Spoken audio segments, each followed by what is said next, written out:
When you think about the Mauser broomhandle, really the first successful semi-automatic pistol, you think of Germany, but really the biggest user of the Mauser, China.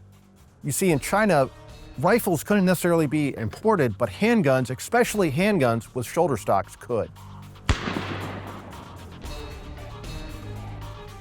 You know, in 1896, Mauser came out with, which to me is one of the coolest, if not the coolest looking auto pistols ever, the C96 Broomhandle Mauser. It's a great pistol. 10 rounds, 30 caliber, reliable, beautifully made.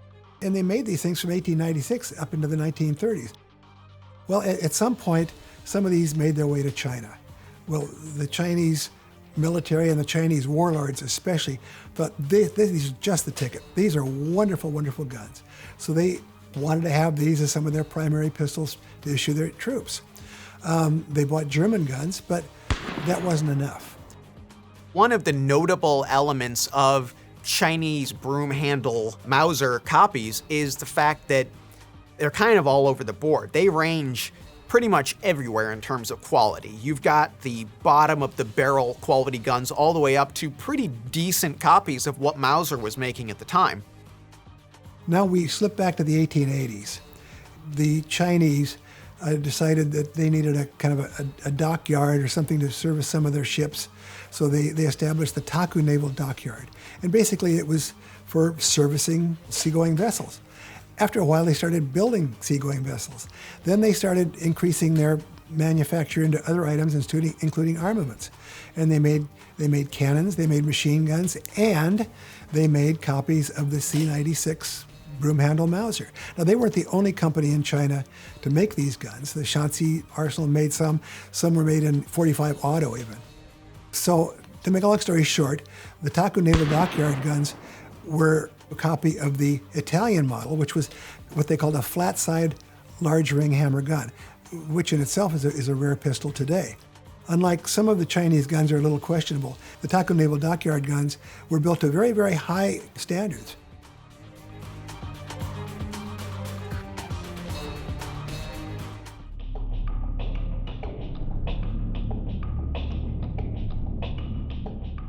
As well as this gun is associated with the Mausers and having been made and manufactured in Germany, it was really the Chinese version of the gun that caught a great deal of, shall we say, romantic interest in firearms, culture, subculture. The Chinese referred to it not as a broomhandle Mauser, which is what the West called it, but as a box cannon. The thing about a broom handle is, yes, it's an ungainly pistol, but you put a shoulder stock on it that also happens to be your holster, and it is a magnificent gun out to about 100, 150 yards, depending on what the chambering is, which is typically 30 Mauser, which is, a hot, flat shooting pistol round. But you get that stability from having the shoulder stock on it. You can tear stuff up out to at least 100 yards. A lot of these small makers, when you're talking about manufacturers that aren't even remotely close to the arsenal level, but they're making these guns for local warlords and their soldiers, they don't necessarily want to advertise who they are or what they're doing because that'll make them a target. So a lot of these guns are just overstamped with a lot of weird, odd markings. They look like they're English, but they're not really English. Some don't have any markings at all. And a lot of this was deliberate at the time. It was meant to obfuscate exactly who made these guns, where they came from, and how they got into the hands of whoever happened to be wielding them at the time. The problem with collecting these is that there's not a lot of people that read Chinese ideographs. And then, unfortunately, in the 1980s, some unscrupulous entrepreneurs decided that these .45 caliber, the Shanxi versions, were very desirable, and so they started making them, and then making them to look like they were reconditioned old ones. And the thing is, caveat emptor, before you buy the gun, buy the book.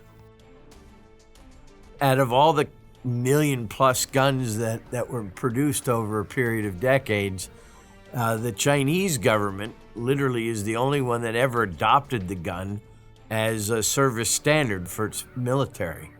It was always substitute standard for everybody else that used it throughout the world in its almost 70-year practical history.